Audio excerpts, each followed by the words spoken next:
comes to Sky's Review Desk, our channel is especially reviewing some of the speakers, amplifiers, or other tech stuff. If you guys are interested on those categories, welcome to subscribe our channel. And if you guys have any questions, please comment down below. So first, I want to special thanks to To Tune HiFi. They're the local shop in Seattle, and thank you for them to let me borrow their triangle BR03 as a review unit. So these right now are priced at $550 on Amazon, and I believe they just listed on Amazon for like a couple days ago, and they were out of stock for a long time since Z Reviews and also the Zero Fidelity. Those two YouTube channels released their reviews on these speakers. And if you guys are interested on these speakers, and also if at that time when you're watching these videos or Amazon is also out of these, or you are in Seattle local area, you guys can Google Tune HiFi and try to pick up these speakers in the store. I think currently they still have 2 in blacks, 3 in walnut, and 1 open box in white. They're willing to ship it if you are in the West Coast side. The shipping will be about $30 if you're in the rest in the US, and the shipping costs about $50. Now for those, let's just quickly jump in the spec. So these are two-way designs. First will be the bigger woofers, and on tweeters going to be the soft tone tweeters with these designs on here. It helps out to spread the sound of the soft tone to spread out to the room. And also these you can look at the back, just regular 5-way binding posts. I personally like the design of the and Triangle is a French company. Probably when they design these, they're really good at looking. And the size of these, size of the BR03 speakers, they're about 15-inch high, 12-inch deep, and 8-inch wide. They're 8 ohms. And pointed at the 90 decibels, so they're not that hard to drive. I mean, you can work on anything like about like 40 watts per channel. Any amplifiers should be easy to power them on.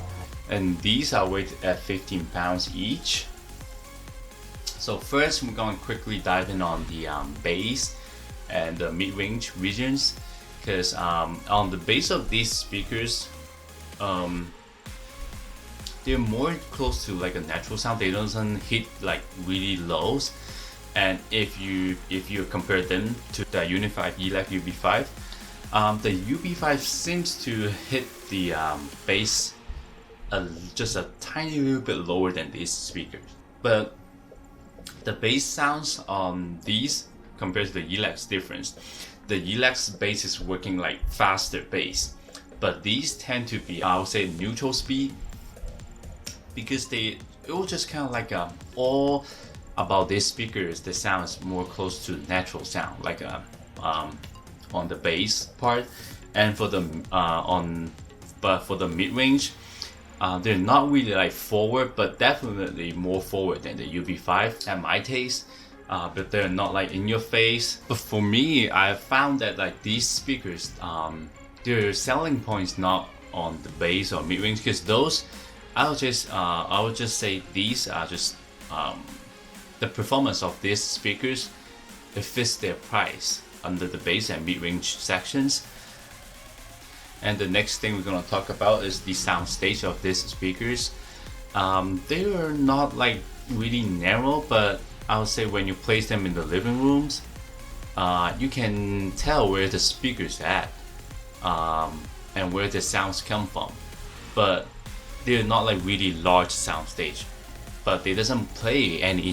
For saying if you're playing that left and the right side, it doesn't play sounds over that. Here's no speaker, but definitely play sounds in the middle. So I would say they're just fair soundstage. If you compare them to the ELEC UB5, the UB5 have slightly bigger soundstage than these. For the imaging, they do produce some of the instrument. I would say it is there, but they're not like pinpoint accuracy.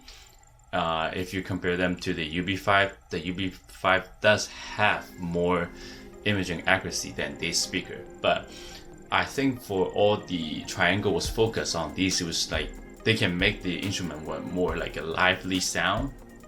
So they doesn't have to like a pinpoint accuracy, but when you listen certain sounds, certain of songs, you can see the drums is there, the guitar's there, but it just all comes together in the live way. Instead of the like UB5, they can pinpoint maybe the drums on the left side and the guitar on the right side, and the pianos on the middle, something like that, you know. But the most important or the selling point of this speaker, I think, is gonna be their tonalities and also their sound signatures. I think the sound signatures of these is just it's kind of based on triangles.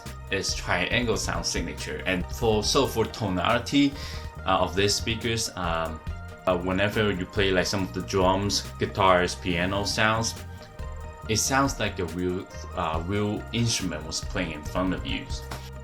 And if you're saying like, what about these compared to the UB5? For the UB5, they more sound like the sound was producing from the recording studios. So you can imagine each of the mic and they're positioned right in front of the instrument, and it's an all treated black room, doesn't have any echoes. But these sounds like they are one band was playing in front of you, but instead of those like a more darker sound as the UB5. And for the placement of these speakers, I'll just regular angle it, toe them in a little bit, like right in your listening positions. And for the conclusion of these speakers, are these worth of buying? I think it depends on what you like, but for me, they fit me better compared to the UB5. But if you more like to the recording sounds, or some people would call it more like a darker sound, then you can consider the ELAC or UB5 better. And I'll just remind you guys again, if you guys are liking these, you guys can comment down below and let me know if you guys are interested in purchasing these speakers directly from To Tune HiFi. So they have 2 in black, 3 in the walnut, and 1 open box in white. If you guys like their smaller unit, will be just doesn't have that 2 front port in here, and instead of 2 front port, they have 1 rear port. And at the end, hopefully you guys enjoy this video and find it useful. But don't forget to subscribe, and thanks for watching. Until the next videos, this is Sky Review Desk signing off.